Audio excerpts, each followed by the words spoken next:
are back. It's been a few weeks, a very busy few weeks, but I'm headed over to Ashton's house right now, and we're gonna get an update on his build, what he's got going, and then we'll probably head over to my place and get an update on that. So without further ado, let's get into it. Now we're at Ashton's house, so catch us up. LS. Yes, sir. I'm gonna pull a Trent. I'm gonna LS swap a car that's not supposed to be a Chevy V8 because VQs suck. No, I'm just kidding.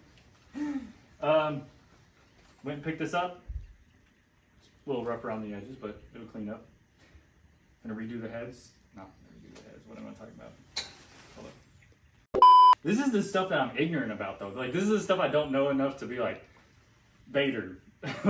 I mean, you're rebuilding the whole top end. Rebuilding the top end. Cam, springs, rocker. And it's like a CDO 09 on it. It's gonna be manual, 5 or 6 speed, paired with hopefully 400 horsepower. I think I'm like 400, like high 300 to 400. Oh, you got that all day. We don't know, but anyways, we might dyno it. I mean, you never know. I'd be down. And in the process, Currently, this is the state. Taken apart, clean, put back together, but better. Yes, sir. Get rid of this brain looking thing. Ain't nobody need that. As you can see, it's been replaced. We should talk about that. That's kind of suspicious. Yeah. So this supposedly came out of a running and driving vehicle. Okay. You could see under the intake that this had been replaced. It's like brand new. You couldn't see that this was replaced, but now you put the transmission off. You can, obviously. Which is fine. You know, it's been into. The DOD stuff has gone kaput. That's normal. But we go to take the transmission off, and the torque converter bolts were not in there. So, obviously, I don't know, maybe it's hopeful that they could have just taken it out of the vehicle by taking the transmission off. Which I only need the bell housing. Right, and for the price, it was like reasonable. If you count the 4L60 as a core, if it is bad, mixed with the 5.3 and relatively good condition, I'd say it's decent. Oh yeah. What's up with this right here? Oh yeah, that door handle, crisp, and it is set up for the window regulator and everything to go in there currently, but it is not in there right now. So yeah, but opens, closes, shuts, and latches. Ooh. And fitment is mint. Yes, sir. That's about it on that because BMW. Legendary plans for the BMW. It'll be sold in 2 days, hopefully. You can Photoshop that in, right? Oh yeah, I got that all day. Put an LS right there. All right, that'll work. Yeah. Yep. Just like hopefully, it'll be a fun daily though. 400 horsepower manual over, 260 or whatever this thing had before. Well, my intake got water in it. No, why not?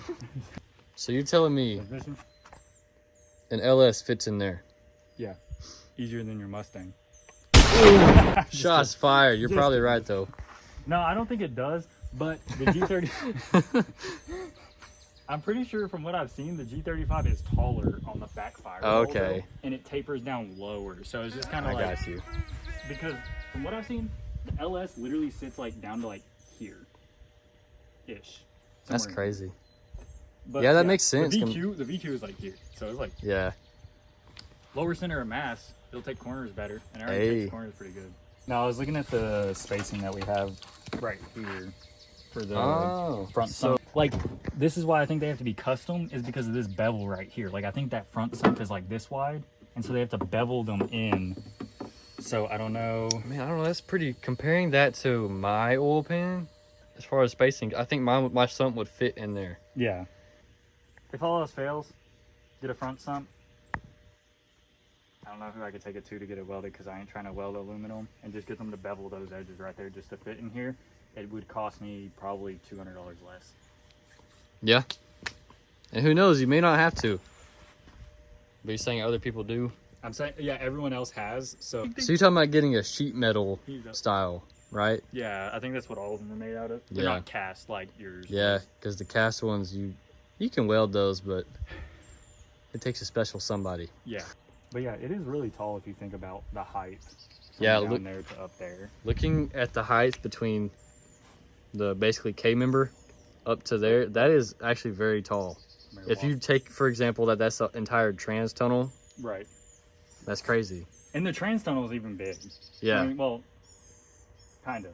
I wonder if the 406, oh wait, someone's already put a 406 in it, right? Yeah, you just have to hammer like right in this area.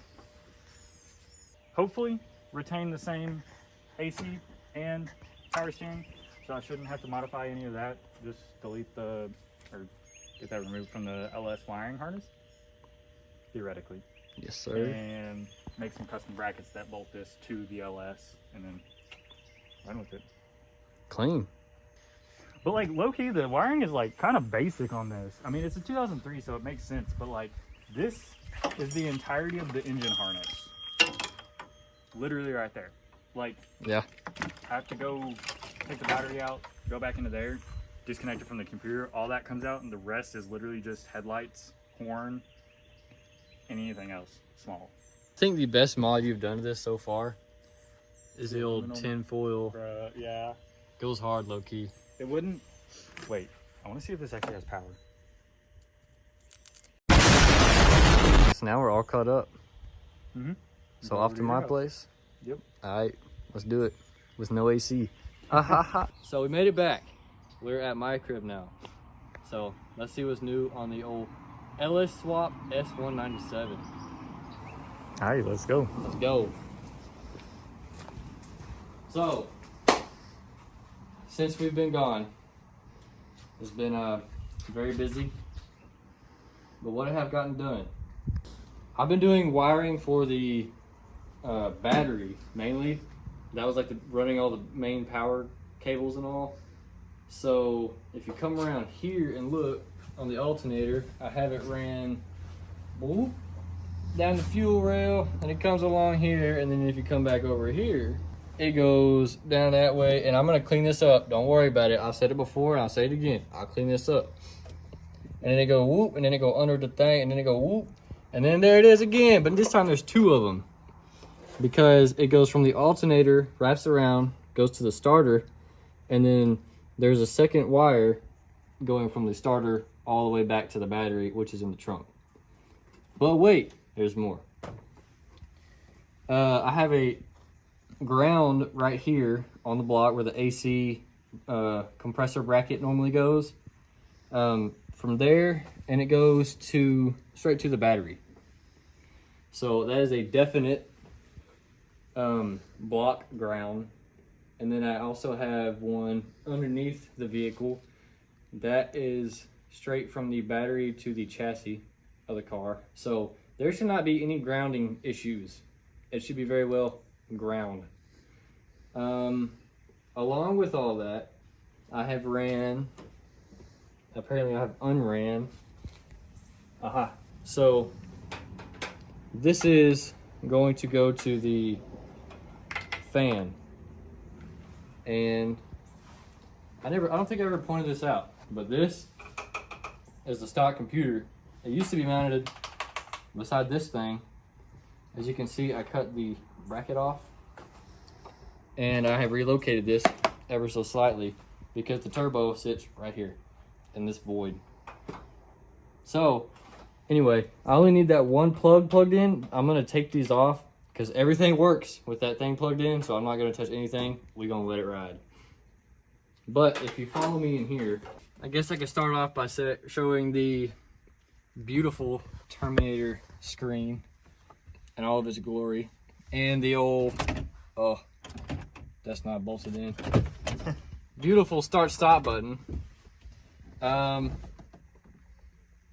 Yeah, so this is still obviously a hot mess, but this is the relay board. Right now I've only got 3, and this is actually mounted now. Fuel pump, fan 1, fan 2, that'll be engine fan, transmission fan. These grounds are going to go here to a chassis ground, which is right underneath here on the bottom of the car. And this is a key on switch. I'm going to be using an actual switch to do that for the reason of I don't want to take apart the wiring under here. Like, I want to leave all that stuff how it is. And I'll have the key on for the gauges and such, but I'll have a key on for the computer as well. And yeah, that's pretty simple.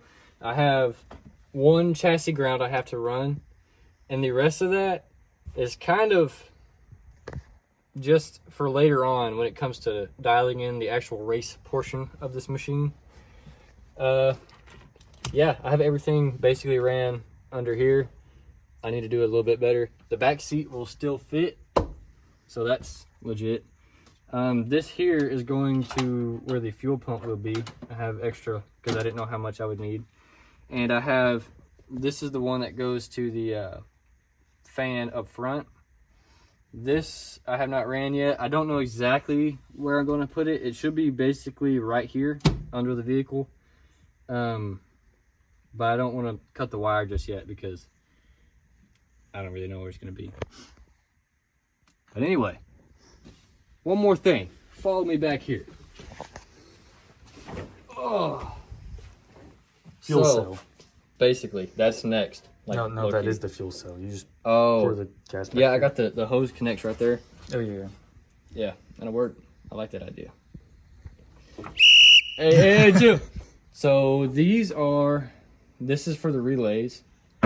Obviously main power, the ground. This is only temporary, but this is the chassis ground, which goes right under the vehicle. This is the block ground. And this is everything that has to be connected directly to the battery. So these here are from the original loom. This is the Holley main power. These came also from the Holley. This was for the transmission, so I just ran it along in the same loom. And this, I forget, but it's also from the Holley. They have to be connected directly to the battery, so I just ran them together and they will be connected directly to the battery.